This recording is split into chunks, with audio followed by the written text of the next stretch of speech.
Live from the Pepsi Studios in New York City, it's the Hospitality Hangout podcast with the restaurant guy and the finance guy. And we've got some great guests, Mr. Sterling Douglas, CEO of Chowly, and Mr. Andrew Nash, the CEO of Targetable. Without further ado, here's Jimmy.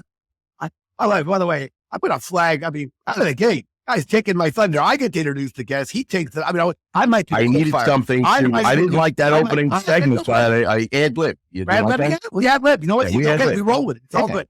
I'm going to more formally introduce you to today's podcast, and we are truly excited. Schatzberg stole my thunder with the guest, but that's okay.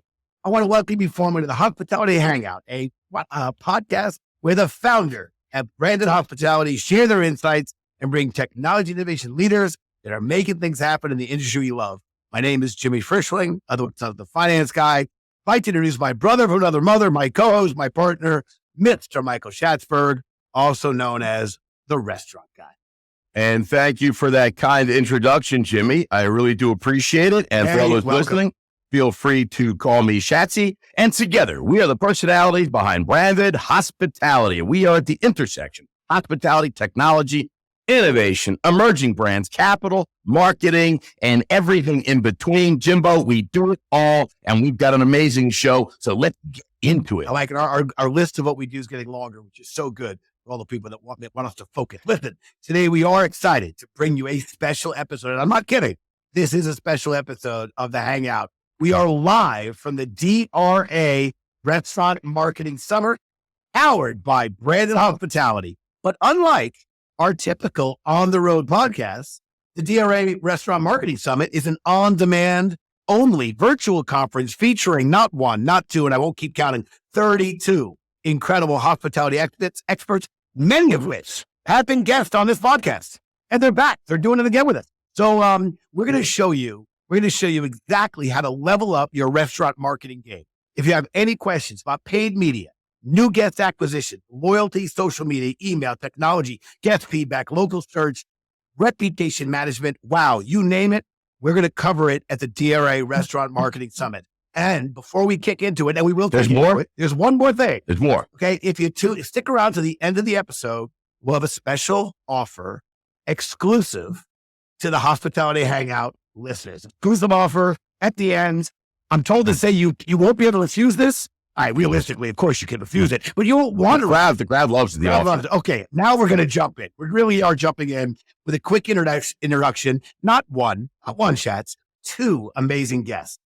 Can we handle two guests? I think we can handle two guests. Our first guest is our friend, our partner, and a recurring co-host of the Hangout, Mr. Sterling Douglas, CEO of Chowly, and more fondly referred to here on the cast or the pod, whichever way we're supposed to call it, the technology guy. But wait. There's more.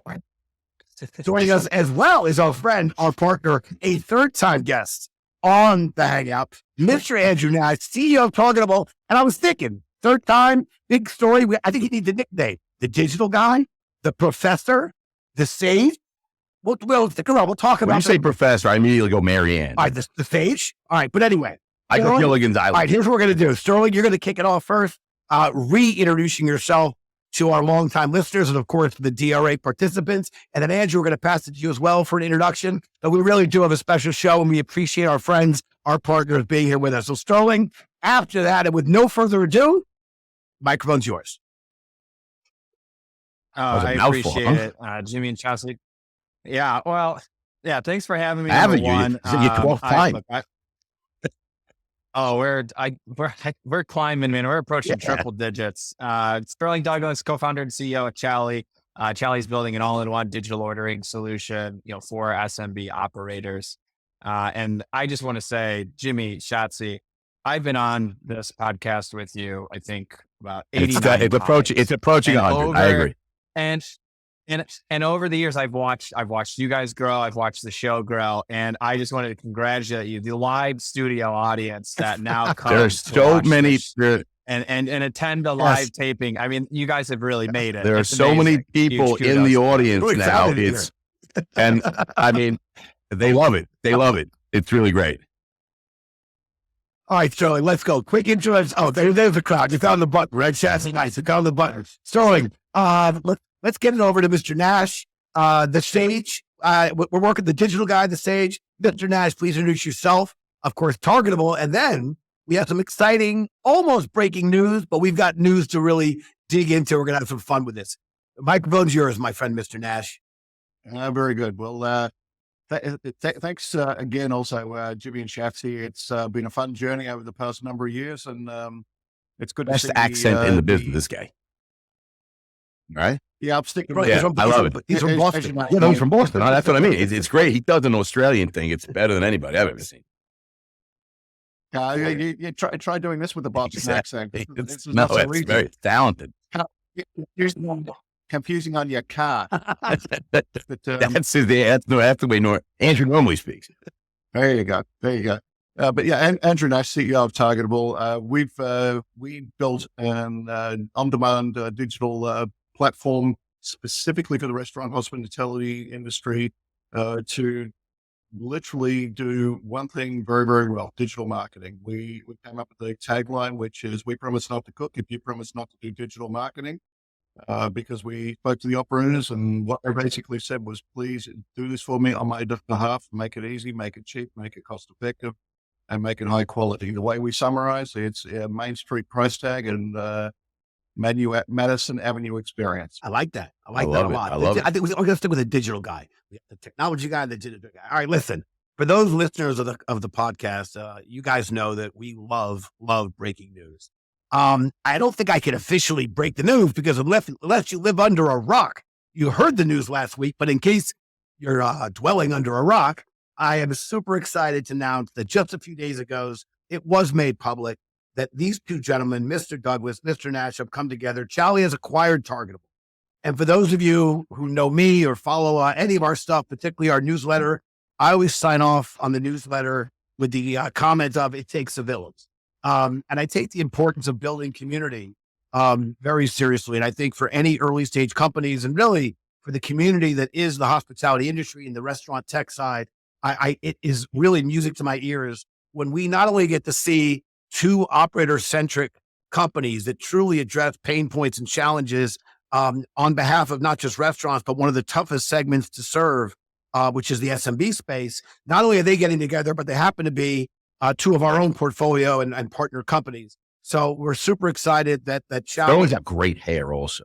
Yes, Sterling does have great. My daughter calls him Thor. My daughter calls that. I mean, that hair Thor. Is just, yes. If I had hair like that, forget about it. But let's kick it off because I do think, it is fantastic for both companies. I think it's going to be a real win for the customers of Chowly and Targetable. So, Sterling, why don't you kick us off and then Andrew will go to you, but we'd love, let's throw it out there simply. Sterling, why Targetable? Why don't we go with that? Simple as that. Why are you buying Target? Why'd you buy Target? Why'd you acquire it? Yeah, I think that like a number of reasons, we looked at this, Jimmy, but the number one reason is, this is what our customers want, and this is what they're asking for. And we listen intensely to them whenever we're making a lot of these decisions. I love, see what Sterling does? He listens, and then he reacts. He listens and then he reacts. That's what we want in a CEO. Is this an example? If you listen, Jimmy, I think Shatsy. I don't listen. I don't listen. Yeah, I don't listen. I don't know who that is. Are you going after Jimmy, or are you talking about myself? There? I don't listen. I listen, but it goes like it.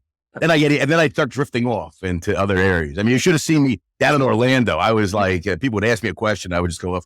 I have seen you down in Orlando. Everyone, please continue. You were dropping knowledge about what your customers want. I'd like you to continue, my friend. And look, Andrew and I have we've known each other for a couple years, and chatting with him, what we started to realize, and we started to mesh kind of what our customers were, the problems that they were describing, and the solutions that Andrew and his team at Targetable had been putting together. You started to see a lot of overlap, and then when Andrew really got into it, you started to see how this is such a key part of the evolution of Chowly. If you think about where we started, right? We were very well known. We were the first to do it. Take orders from Grubhub, integrate them into Micros point of sale systems. Right? That was the first thing that we did, and we grew that. We captured all the third party marketplaces, all the different point of sale systems, and this gave them this really strong foundation of point of sale integration. And the way that I think about it is we basically took demand that was already being captured by Grubhub, Uber Eats, DoorDash, and we converted it into the operational flow of the restaurant so that the restaurant could actually execute on it. Then when we acquired a company called Koala about a year ago and launched Chowly online ordering, we moved slightly outside of the four walls. So now we weren't just converting this demand into something the restaurant can execute. We were capturing it ourselves on our site. Now, when we think about Targetable, we're going all the way to the start of the customer journey. And now we're actually creating that demand in the first place. And that's what Andrew and his team have been so good at. So now you think about all under one roof, we can help your restaurant create demand. We can help capture it, with our great conversion rates of our online ordering, and we can convert it into a way that the restaurant can actually execute on it and allow them to focus on making great food and providing a great experience and not cobbling together 8 different tech vendors to accomplish. I love it. Sterling, is it true that this acquisition was timed with the Restaurant Marketing Summit in mind? Is it true? The answer, yes. No. Yeah. Oh, I thought yes. Yes, that was it was so serendipitous. It's an acquisition of a marketing company during a marketing summit. Don't you see? You know what I was going to say? This was brilliant. The timing. Playing a new game, truth or dare. It's dare. It's not true. Yeah. Not true. But Mr. It's called Schatz. Stop speaking. I would love if those things were the impetus of it, but look, where I gave you podcast gold and you dropped it. Andrew. I gave you podcast gold. It was breaking news. I did. At the end of the day, they those things are really nice. It's gratuitous. Great when it works out that way. Gratuitous. And Andrew and I got to do the best things for our businesses at the right time, and the team's coming together is really. I'd like to bring Mr. Nash in now, and it's not just to maybe add. And certainly, as you do as you like, you add. But actually, I could ask you the same question that I asked Sterling, which is now I could ask you, why Chowly? Because Andrew, you actually you had some choices, and you created. And I'm gonna let you tell the Targetable value add here, but you can answer why Chowly, and then let's talk about your views on this coming together between Chowly and Targetable. So I think one of the probably the most important factors that, frankly, Sterling and I both resonated on is it's not just a product that we that have developed. It's actually the combination of the product and the service. We, culturally, both businesses understand that if we're going to serve the SMB segments, we also listen to the customer and we go, feel free, Shatsy. That's a double listen. And wait, I wasn't thinking. Did you hear that? Did you hear that? I don't think he was. A pigeon just came by the window. I started looking at the bird. It was the big bird.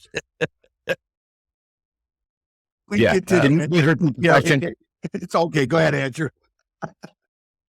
As we we learned very early in the journey, it's that the operators themselves wanted this work done for them. They didn't want another 6 or 7 or 8 software tools to try and figure out how to stitch it all together. So once we had a sort of deeper conversation about how we actually serve our customers, as well as we build products to meet their needs, to simplify their life, to simplify their technology, to enable the diner life cycle or the diner journey, that was actually where it was very obvious to us. We had a number of suitors who were interested in partnering with us, and Chowly was a standout from 2 perspectives. Number one, that same passion and need to serve this segment a particular way, but more importantly, a maniacal focus on the SMB segment as well. We purposely built our product for a single operator with no expertise, and we said if we could do it bottom up and then build a complex platform and scale it, we're in better shape than trying to build something very complex and giving it to an operator and saying, hey, I think it's awesome. And Andrew, I just wanted to say, I remember being early on in the restaurant business and tech. We've always been slow to embrace tech, but really it was the internet and things like this were really in its infancy stage. I mean, we didn't even have internet in the restaurants when I started. It was dial up, and AOL had just been coming up. But I remember, like, the only thing that we would do in a restaurant is we would get, we thought we were really cool. We would get a website through like City Search or something. It was the most basic tool you've ever seen. And that was like our marketing tool was having, a website on City Search, and now it's grown into just, you have to have so many digital platforms and so many social media platforms and customer engagement. Just a little bit about the importance. And I mean, because you've been in technology since 19, what was it? It's like 64, right? 65, right? So in 64, 65, Andrew gets into technology and he saw where the website, like a year older than us. But he saw Netscape, he saw the future. And so talk about the evolution of technology and the importance of how technology and marketing and digital marketing have all come together into where we are today. Because I think that's really important to see that journey. And you've seen the whole thing. 1965. Yeah, no, first of all, Shatsy, really appreciate the carbon dating to get the facts. Am I off? What year was it? You can be. No, you were like an executive on HBO. You were doing what? Yeah.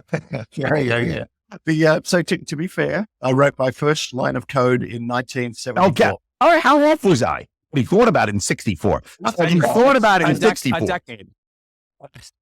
No, that's I'm good with that, Chatsy. But I'm good with dates, by the way. Digital's. I remember that. I got it.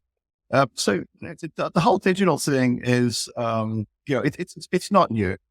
It's 25 years into the journey. But it did seem that it hit the restaurant and hospitality industry late. And my thesis has always been, because you had to spend so much money on the point of sale system, there wasn't that much left over for everything else that you needed to do.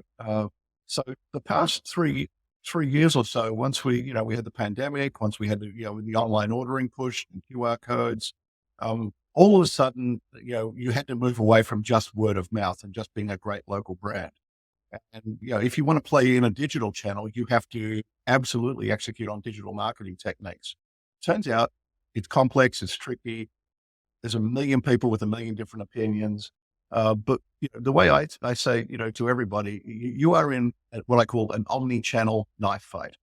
It's not one thing that you need to do digitally. It's a lot of different things that you've got to do digitally, and you've got to coordinate them. You've got to coordinate the efforts. It's a lot of data, and it's a lot of data accuracy and a lot of data being pushed around.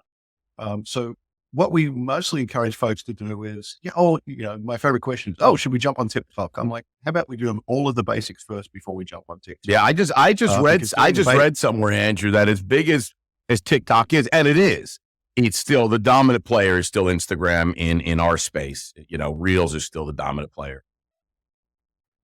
I'm going to say Google, but but let me, I was looking more on social media. When you were talking TikTok, I was comparing TikTok more like TikTok is to Instagram, more like that. Yeah, look, it is, but I'll explain my comments in the whole basics area. To me, there's 4 key areas that you've got to get correct. And it's not one of the 4, it's all of the 4. First thing you've got to do is you've got to be found. Okay, you have to do that through listings management, exposing your data. It's now menu level discoverability. I'm now looking for lasagna near me, or I'm looking for a poke bowl near me, or I'm looking for a particular burrito near me. So being found is the most important thing. Being found is also not just search, it's making sure it's hooked up to Google Maps. Most people now actually search by maps because I can click on that and now walk and get walking directions. So it's very important to start the journey in the diner journey for someone who's not new to be discoverable. Rule number 1. Number 2, awareness. Awareness isn't a television ad anymore, or, listing in the yellow pages back in 1973. 64. 60, I got plus or minus. Yeah. So the awareness is making sure you're making a constant impression. The single best technique in awareness is send your existing customers emails or notifications, or just tell them and continue the story with the brand on an ongoing basis. We have all of the data in the platforms to be able to do that. Use it. The third piece is acquisition. Have good acquisition, good ways to get new customers into the door. Fourth technique is make sure that you're strong on your retention marketing to actually continue to retain and grow your existing customer base. And then of all of those 4 techniques, then think that then gets executed across multiple channels, which is what the omni-channel aspect is. So your job is to try and figure out, in 30 seconds or less, how quickly to put together a portfolio of campaigns across those techniques, across those channels to make sure you capture everybody everywhere. And the way I frame it, the best way to think about your target audience is it's someone who is hungry near you. You want to capture the hungry near me side. Okay. So, keep thinking hungry hippos in background, right? Hungry hippos. I had that game. I like that game. Yeah, it's not You can't distract Schatzberg. No, that was a great. I even remember. I remember the commercial, the Hungry Hippo commercial. The Hungry Hippo. Yeah, it was a great jingle. I'm gonna dig up the jingle because it was a great song. I loved it. Yeah. Listen, I want to elaborate a little more on Shatsy's question, and then on on this coming together once again. The branded team, we often talk about and really believe that this business is a food and beverage and it's a people business, and how restaurant technology tools are not and should not be a substitute for hospitality. And we believe this could be the industry can and should and needs to be tech enabled and tech supported. But I want to go a little further, and I'll say that Brandon also believes that if you incorporate the right technology, you're actually going to save time. You're going to actually allow your employees, your human capital, to deliver a better guest experience. So using the right technology is actually extremely hospitable because you're actually going to elevate your team's ability to deliver value to the guest. And we keep hearing, as Sterling alluded to, one of the key things we hear, and we are listening to our operator network, the hospitality network, is that the sheer volume of ISVs, independent software vendors, has grown exponentially, and it's really problematic and a challenge. And what we're hearing from operators is the deep desire, and they're screaming for bundling and integrating solutions. So I've written about this. I've talked about this. I believe best in suite will beat out best in class any day of the week and twice on Sunday. So Sterling, we know that you believe at Chowly and best in suite solution. It's why you acquired Koala, and now you brought on Targetable. But can you share a little bit more about the advantages for operators in working with an all-in-one solution? And then, since this is the DRA Marketing Summit, specifically how marketing can now be seamlessly integrated with a restaurant's online ordering and point of sale program. Yeah, we're running it's the same play that we've been running at Chowly since we started.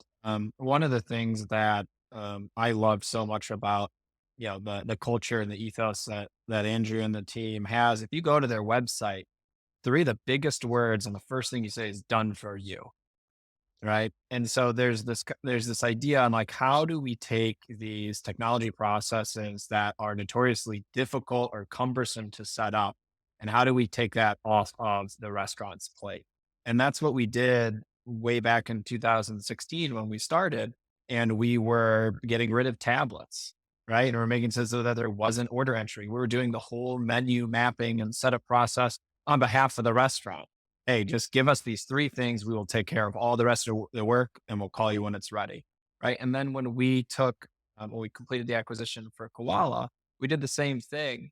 We took this concept of online ordering, right? Which notoriously we've got to ship you a tablet, we've got to upload the menu, we need to get all this information from you. Well, when you can pull that off from the point of sale, our theory was we can take this down to the 8 weeks that it used to take to go through this process, and take it down to 8 minutes, and that's what we did. And so any current Chowly customer can get a Chowly online ordering site in 8 minutes with doing very minimal work. Do you guarantee that? I'll tell you what, if they have everything that we need, yeah. You've heard that here live. There's a little. Chowly guarantees 8 minutes or your money back.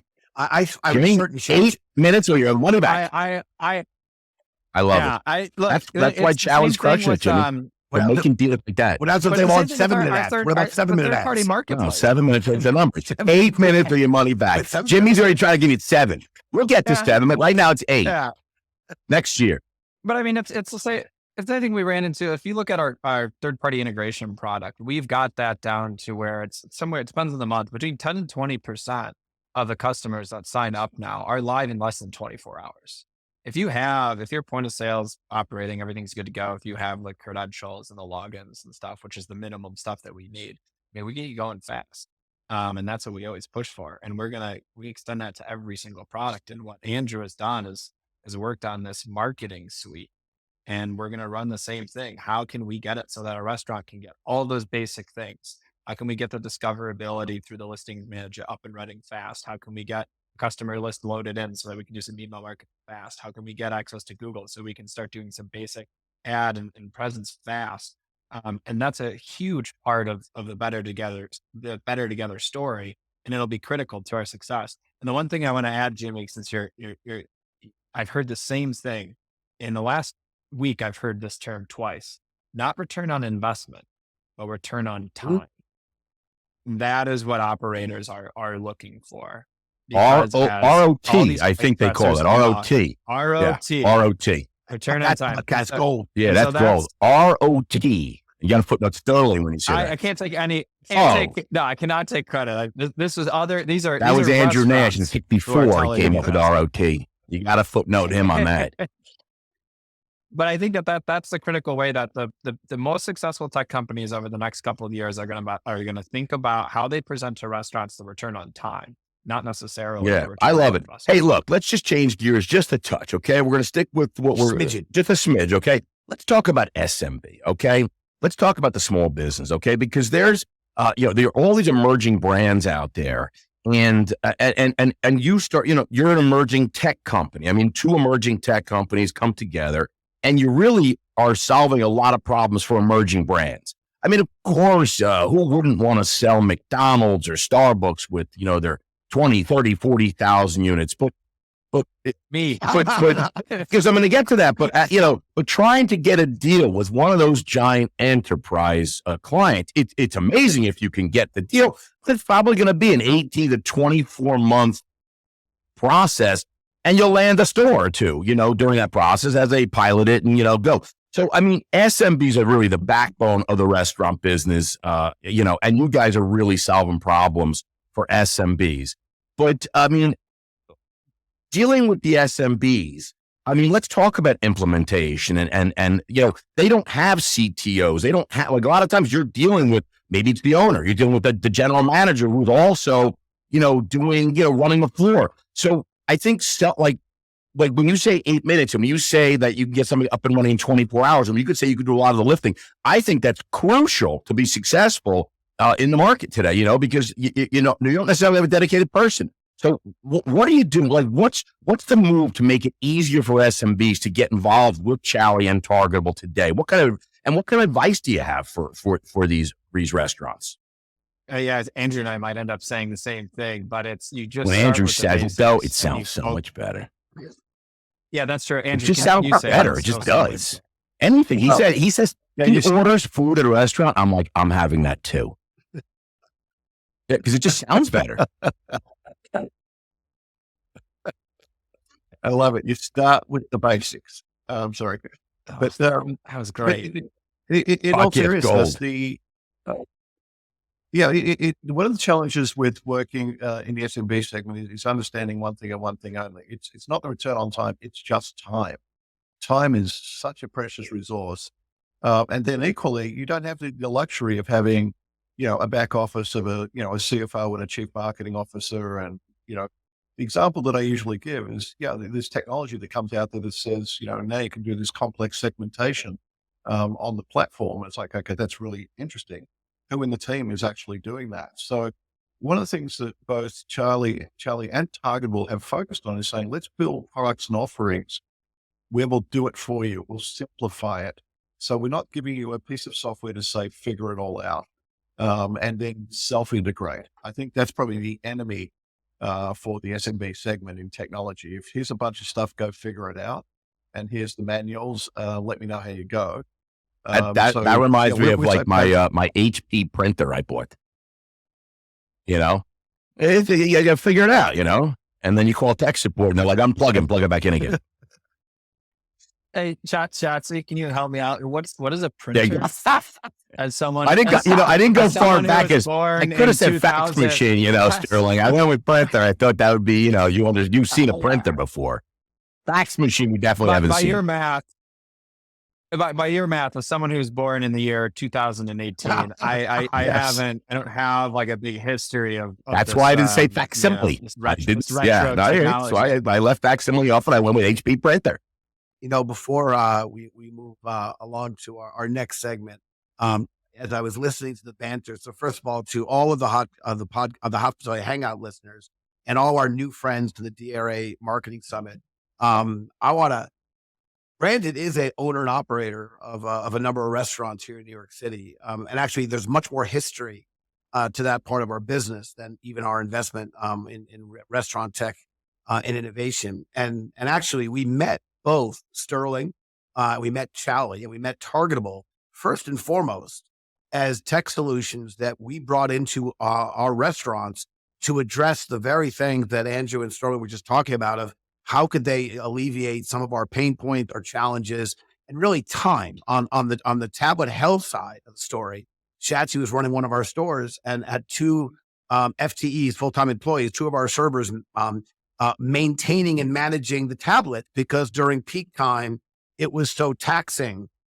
So we had to have human capital overseeing the tablets. And Chowly, while it does so many more things than that, it addressed that specific cost challenge and time suck, if I can be blunt, literally right out of the gate. And for Targetable, we use them for our digital and social media marketing. And when they were a fairly nascent company, but it was such a gift to our own team because not only were they not good at the digital marketing and the complexity of it, but it was a huge time suck. And at the end of the day, that was really not what we wanted them to be focusing on, even though we understood the criticality of it. So again, here are two companies. So, I mean, I feel like Hair Club for Men. I'm not just an investor in these companies. You didn't get Hair Club for Men, no, did you? I take off the hat, you'll see the baldness. But my point is, we first and foremost were the beneficiary of the value add that Chowly and Targetable brought. And only when we saw the impact it had on our business and the return on time, well, as respectfully, the return on investment. The ROT and the ROI, we make the investment. So to the operators who are participating in the summit, again, not just Targetable, not just Chowly, but there are going to be a lot of things that I hope you guys listen to. And from our perspective, we approach this as an operator first. And when we think about tech companies we wish to invest in, we really think about the value they bring to us as operators. And I hope you all out there are doing the same. All right, I want to move on to our talking back section because clearly everyone knows that Shatz and I talk too much. And we learned along the way that sometimes our guests have a question or two for us. So we're going to first go to Sterling. He's played this game before. No questions off the table. And then we're going to Andrew. And Andrew can ask a question and we'll go from there. So Sterling, as I like to say, the microphone, my friend, is yours. All right. Let's see. I think the last time we were on, I gave you guys such a hard question. I think you guys just skipped it. Yeah. So moving on to Andrew. If you do that again, we're just going to edit it out. So don't do that. We like softballs. All right. Let me, yeah. Okay. So, and this is, what's my realm? These marketing It could be anything. You could ask Jimmy about the hair club for, you could ask him about Bosley. By the way, that commercial was so old. Sterling's parents weren't alive when the commercial was run. Yeah, I think he died. That was anyway. That's it. This is the DRA Marketing Summit. Let's go with the Talking Back Marketing Edition. Yes, marketing. Okay. At what point in the the growth journey of a restaurant group, right? So you start at one location, you open up more and more and more. At what point do you start having a dedicated staff member and you make your first marketing hire, either at a dollar amount or at a location count amount? When do you guys think the right time? What I look at that question? No, because that is all you, Shat. No, and I'm thinking about it because it seems it's almost like an evolution. Because as I said earlier, a lot of times it starts out, it's like the owner, and then the owner can't do it anymore, and they're like, and they find someone working there. Maybe it's a bartender, maybe it's someone else, maybe it's an assistant manager. Has an affinity to it or is good at it, and they start doing it. And then they open up a second or a third store, and then they can't, they either going to take it. So I think really it get to me, it's like once you get to like, 3 locations, right in that 3, certainly before 5. Before 5, you really start, and it may not be solely 100. That's all they do, but that's a big part of their day is going to be, social media marketing, because it's just, there's so many platforms. There's so much out there. There are so many things happening, and really, just the calendar of events plays such a big role in it. So just not just social media, but just all the holidays are coming around. You have to really keep track of everything going on. And then, of course, as you start changing your menus and LTOs and you bring in new products, and it just, So I would say it's under 5. It's somewhere in that 3 to 5 kind of number there. I want to actually participate in this question, even though I probably shouldn't, because I don't operate. I have no responsibility in the stores. As long as you drop more, I want more acronyms. It's like a guy saying, in my non-expert medical opinion, I think you should have surgery. By the way, from what I've watched 60 Minutes. And that's a very fair comment, Sterling. But as Shatsy was speaking, and I really liked your question, I was listening to your question. I went to the joint analogy in a previous company I was part of. We hired a PEO, a professional employment office, to help support us. I just want PEO. I'm writing down all of professional employment CEO, office. ISV, FTE, ROT, SMB, ROI, and now PEO. Professional employment office to help you with your onboarding of your human capital, benefits, da da da da da. And the story, a decade and change ago, is that at a small company, when you get to this number of employees, you'll hire that group, and then when you get to a larger size, you'll get rid of them and you do it yourself.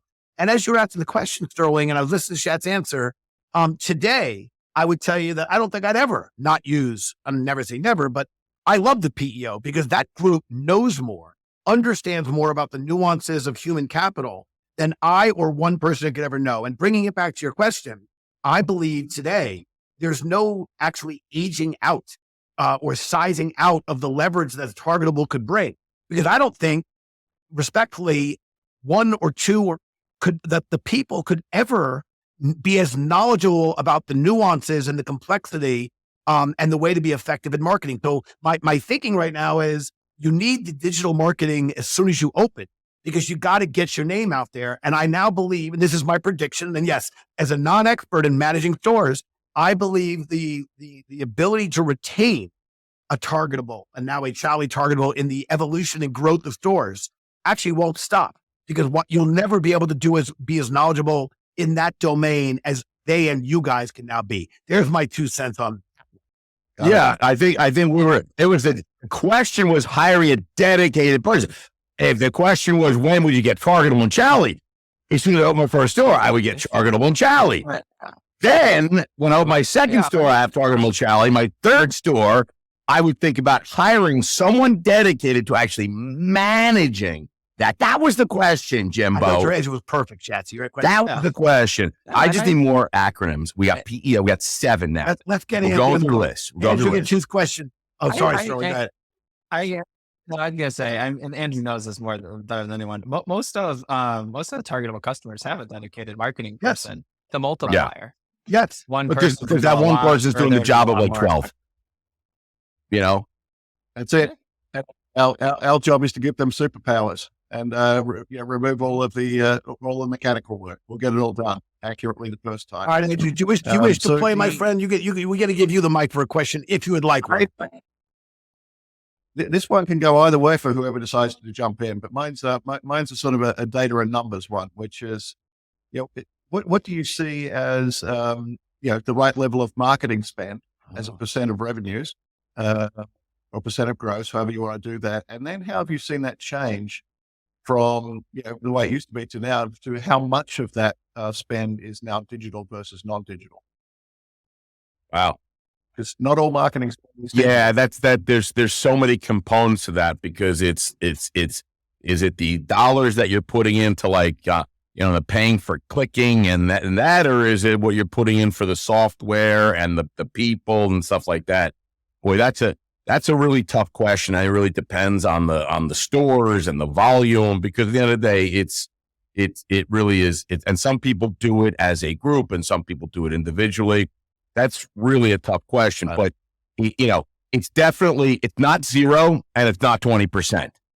So it's somewhere in between there, Andrew. Wow, between between 0 and 20%. And yes, all you listeners at home, that's what's called, you could drive a truck through that spread. That's why I put that deliberately, yeah. But it's Yeah, it's a lot, but I think a lot, but you know what, Andrew, a lot of it, using like a targetable, I mean, so much can be done where you can get so much done organically, where you could really reduce, cause it's becoming incredibly expensive, on the Google ads and things like that. And, on the small guy, the words that you want become very, very expensive. So if you can work with, Targetable and Chowly and together and really create a great plan where you can really understand how to better your positioning organically, I think that's really the key, is to try and bring that spend down and really try and organically target. Because sometimes you start getting ads going out to people that are like in different states and different countries and never even going to come to your restaurant. The algorithms sometimes get those people. So we want to make sure that we're targeting the right people. Not on the Targetable platform. I'll just say, no, I know that's my point. Not on the Targetable platform. What I'm saying is, if you just go onto Facebook yourself and just try and do it yourself, it can be very broad. They can start getting down my zip code, but it can be really broad about who they're throwing out ads to, and those people will never ever be a customer, and you're just really wasting money. So Targetable really helps you really get the right people. So that was my point. I just heard you say, and it dawned on me, is there any chance the name Targetable is tied to the idea that they're targeting? I don't think so, Jimmy. I don't think so. But listen, Jimbo, we got to get on to the next segment because we are running low on time. And Jimmy, I looked at your calendar. You got a big meeting at 1:00. Big, huge, very large meeting. So we're going to jump right into the food service feud. It's probably, Sterling doesn't remember this. This is a game show that was on television. It was called The Family Feud with Richard Dawson. He was on Hogan's Heroes. He used to kiss everybody. Remember that show? On Hogan's Heroes, he used to kiss everybody? No, he was on Hogan's Heroes then. I'll tell you. So we're going to play a little food service feud. Is everybody ready? I'm ready. All right, here we go. Okay. I'm going to ask, so are we playing this? Is this Sterling against Nash? Is that what we're doing here? Yeah, we play Sterling versus Nash. All right, Sterling, Nash, get your buzzers ready, fellas, okay? I am going to ask you a question, and the first one that buzzes in, you're gonna jump right in. You're gonna tell me what you think the answer is, okay? We asked over 100 million people on LinkedIn, over 100 million people, and they responded with the answers. Here we go. Which restaurant chain generates the most social media ad interactions? Is it Arby's? Is it what's Arby's thing? We got the meats. This is not Family Feud works. You're supposed we're going to give you No, I'm going to give it because it was too, we're going to change things around a little bit. Starbucks, Wendy's, or, get your hands ready, or Domino's. Oh, Sterling got it. Sterling's in. Go ahead, Mr. Sterling. It's Starbucks by a mile. Starbucks has, I think, as much as the next two. Starbucks by a mile. Let me check the first answer. Ding, ding, ding. The number one answer on the board is Starbucks. Mr. Nash, I'm going to give you a chance to at least, what's number two, Mr. Nash? And by the way, it is significant, by the way. We got 1.6 million, according to our producer. Mr. Nash, between Arby's, Domino's, and Wendy's, who's number two? I'm thinking Arby's. Ding, ding, ding. Mr. Nash is correct. It is Arby's with 700,000, followed by Domino's and followed by Wendy's. So it is it. Our boys are I should let you guess. All right. That doesn't make sense. I would have guessed Starbucks. Right. No question. Listen, let's just jump right into, Sterling, you are very familiar with this next segment. I think you're very familiar with this. We're going to go right into, are you ready? You know this. The Branded Quickfire. So here we go. I'm going to ask Sterling and Mr. Nash 5 lightning round questions. Don't think too long. Don't think too hard. First thing comes to your mind. Are you ready? We'll start with Sterling, and then I'll say same question to Mr. Nash, okay? Sterling, favorite restaurant slogan? Like, for example, finger looking good. What's your favorite slogan? He's going to say, it's finger. We have the meat. Mr. Nash, can you think of one? All right. Yeah, mine's Chick-fil-A with eat more chicken. I love the cows. Favorite restaurant icon. What is your favorite restaurant icon? Like logo, it could be character. What's your favorite? Which restaurant's got the best? Darley? Yeah, the In-N-Out burger, and just like the uniforms that the And they staff wear. like the I just palm feel tree too. I like the old palm school. tree they've got there. Mr. Nash? Oh, I'm all about Frisch's Big Boy. Oh yeah, no. Does look like Jimmy though, doesn't it? Christian's big boy. Yeah. Favorite social media channel? Is it like, Sterling, what do you got? Instagram, TikTok, Facebook, LinkedIn? What's your favorite? It's a tie. It's a tie between LinkedIn and Twitter. Twitter's where I get all my Chicago Bears information, and LinkedIn's where I get all my restaurant. And Mr. Nash? Oh, Instagram. Yeah, I agree. There you go. Well, I'm we got use words. We're just into pictures. Sterling, do you have, I'm not even on Instagram. do you have what's your favorite restaurant social media account? Do you have one? Yeah, there's a real, oh man, I'm totally not going to remember the name, but there's a really sassy one that I love. I just like that you said sassy. Good thing they bought Targetable. I think it's Taco Bell. I think Taco Bell's social media account. Yeah, they do have a good one. Mr. Nash, same question to you, sir. Mine's a tie between Wendy's and White Castle because I just love the snark. The snark is just the right Love. Narc and Dark sass. and Narc and sass. sass. Andrew and I are. All right, this is when things get a little hairy, a little dicey. If you were to challenge Jimmy Rye, Sterling, to you were to challenge Jimmy Rye to guess the burger blind taste test on a McDonald's Big Mac on one plate, and you got a Burger King Whopper. What are you better odds of beating? We're going to put a Whopper and a Big Mac down, and you got to guess the blind. Which one is which? Jimmy's going to taste him. I'm going to taste him. Yeah, and you're going to taste. Who got better odds? Oh, like me. I gotta tell you, he's like a Big Mac and a Whopper. They're completely different. Those are. It's a very completely confusing different question. But I feel like Sterling is a eating, but he doesn't taste the food either. I don't know how many Big Macs you can eat. Where's that? That's Next the question. How many Big Macs? Who can eat more Big Macs, Jimmy or me versus you? Shot. Oh, thank you. All right, same question. Mr. Nash, we've got 100 Big Macs and 100 Burger King Whoppers, okay? Who are you picking? Who could you eat more? Could you eat more than Jimmy or could you eat more than me? Oh yeah, I'm definitely I'm 3 for 3 on Schatzberg, and I think we keep changing it up here. But that's 3 episodes, 3 Schatzberg. I didn't make this question. That was like I don't know. Different The question's so happened in the last listen, minutes. Julie was on her way to like Florida to a wedding. I feel like she was doing this while she was drinking. I'll tell you what I was thinking. It's- I was thinking in the way you framed the question, Shotzi, I'm taking the 100 Big Macs. I'm taking the 100 Whoppers. I'm going down the street and I'm selling them. Selling them for whatever, and I'm coming back with at least $200 and I'm picking up a bar tab. That's what I'm doing with that. All right, with that Jim, question. we got to wrap this baby up. We have to wrap Did you this have a up. special offer? Didn't we have some sort of special We do have a offer? special offer. And thank you for reminding me, Shotzi. I'm glad you were listening. I appreciate that. I'm smart. At the top of the episode, I mentioned the exclusive offer that you can't refuse. And it's just for the Hospitality Hangout list. If you're unable to make the Restaurant Marketing Summit live, you can gain access to content, all the content from all the presenters, including all the workbooks, checklists, white papers associated with the Marketing Summit for an additional 90 days by securing your VIP All Access. Another one. There's another one. That's 10. VIP All Access Pass for just $97. So if you want to gain access to the VIP Pass, please send an email to the podcast team. That's podcast@brandedstrategic.com. We'll make that happen. Otherwise, I hope you truly enjoy the Digital Marketing Summit, which is going to be awesome.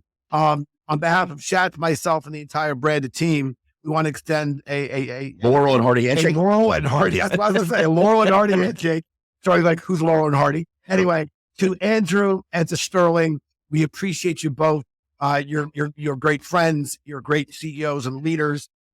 We appreciate you coming on the podcast and sharing your insights. And we are really thrilled to see you guys coming together, because I think what Chowly and what Targetable do for the industry, it matters, and it is such an ally and asset to the SMB market. And to see you guys come together now and do it together on the same platform, we can't wait to see the magic happen. And we are only going to be cheerleading for you further and continue to be an ally to both of you and to your customers. If any of our listeners do want to get in touch with Sterling or Andrew directly, it's a rookie with a season 1 mistake only. We don't give out personal emails or cell phones anymore, but you can email the podcast team again at podcast@brandonstrategic.com. And we'd be happy to make the connection. Well, how about what is it? Chowly.com and is Targetable? Is it still same URL, or did we change that, or is it still? So give me Sterling. What's the URL for Chowly these days? If we want to jump in and learn more about Chowly. Chowly.com, CHOW. Chowly.com. When are you bringing back the dog? I love the dog. That was my favorite logo, talking about logos. And Mr. Nash, is it Targetable.com or what is that? It's still Targetable.com. Still Targetable.com, everybody. So Targetable.com, check it out. And let me tell you something. I got to tell you, you are going to do the work. Targetable will do the work of 24 people for incredible work they do over there. And Chowly.com, check it out. Let me tell you, they're doing some amazing work over there, crushing it for the SMBs. Just thank you guys, everybody. And this is cheers from Shatsy. And cheers from Jimmy signing off. Thank you, fellas. Cheers.